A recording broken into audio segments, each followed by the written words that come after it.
his military picture. I'm Roger Hillman, and this is Don Sutton, and we're going to do this interview of World War II comrade a little differently. He is unable to be interviewed, and he has a very interesting story. And so we're going to tell that story for him a little bit. We have permission of his wife to do this. And I'm going to start with what I know, and of course Don knows the story as well, and he has a letter, and he has some of the prisons that he was in, and he'll bring that information out. In my discussions with Bill Norfolk, and he was my sponsor when I went to American Legion, excuse me,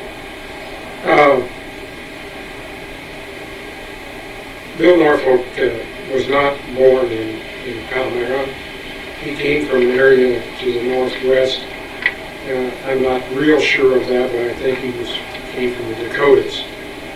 And he came here to be in the CCC camps, Camp Jackson, which is located, it's now a golf course in Palmyra, and that was a big CCC camp in the 1930s. And he was in that camp and working on projects in the 1930s.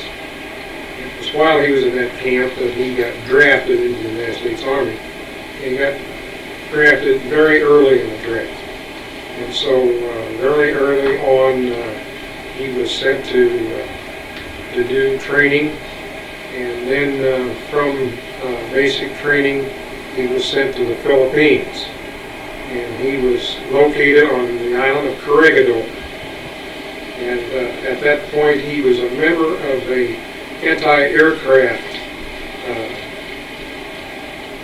group. And he did not fight on Bataan, but was in that theater. And after the fall of Bataan, he was involved heavily in the fighting that took place on the island of Corregidor. And once they were overrun on that island, he was then sent to Bataan, and he was there joined, put into the Bataan Death March. He survived that death march, and following some time in prison in Japan, he was later put on one of the death ships that so many were put on and shipped to Japan. He himself did not stay in Japan. He was sent to a prison camp eventually in Manchukuo, the Japanese call it. Manchuria is what it's called today. And he survived a lot of brutality, and just had a pretty terrible time. I don't know if we could really emphasize just how bad it was. He was kind of unique in the fact that when, at the close of the war, he was liberated by the Russian army as they entered the war in the final days of the war with Japan. He was liberated by the Russians, and an unusual happening, was inducted into the Russian army. Spent about a month in the Russian army and was paid in Russian rubles. So he not only was he in the United States Army in World War II, he has a kind of unique factor that he ended up reporting in the Russian army. Now, Don Sutton here is with me, and Don can add anything that he wants to say. I do know he has some information on the different camps that Bill Norfolk was in. Okay, Roger. I think Bill enlisted in the service. He wasn't drafted. Okay. I've got a little bit here on him. He was born. Okay, Bill was born the 28th of January 1922 in Havana, North Dakota. He enlisted at Fort Leavenworth, Kansas on the 7th day of February 1941. Bill departed for the Philippine Islands the 31st of March, 1941, and arrived there the 22nd April 41. Bill served with the 60th Coast Artillery Corps as a heavy machine gunner. Bill was wounded in action the 27th of January, 1942. On the 6th of May, 1942, Bill was taken prisoner on Corregidor. I won't try to tell you what these men went through on the Bataan Death March, only that they went through hell. So God, I pray that you will open your doors wide and welcome these brave soldiers of the Bataan Death March. Bill's Continental service was 1 year, 3 months, and 24 days. His foreign service was 4 years, 7 months. Bill was subjected to enforced labor regardless of physical condition. When unable to work, he received little or no food. Bill was in the following prison camps: POW camp on Corregidor, 6th of May, 1942 to 27th of June, 1942. Bill Abed Prison, Manila, 27th of June, 42, 12th of August, 42. Cabanatuan Camp Number 3, Cabanatuan, 13th of August, 42 to 5th of October, 42.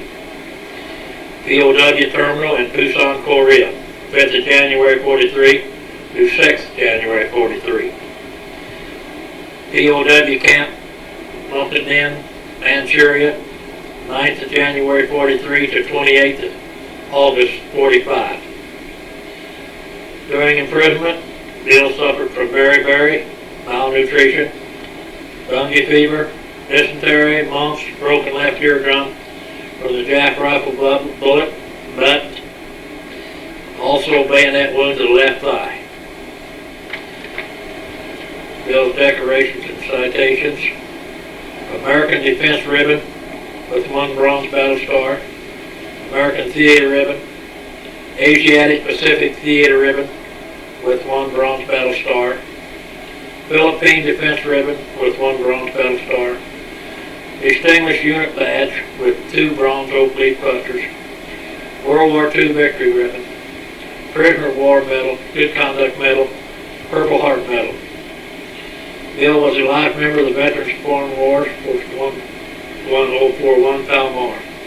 He was a member of the American Legion, Post 174. American Defenders of Bataan and Corregidor, and Disabled American Veterans.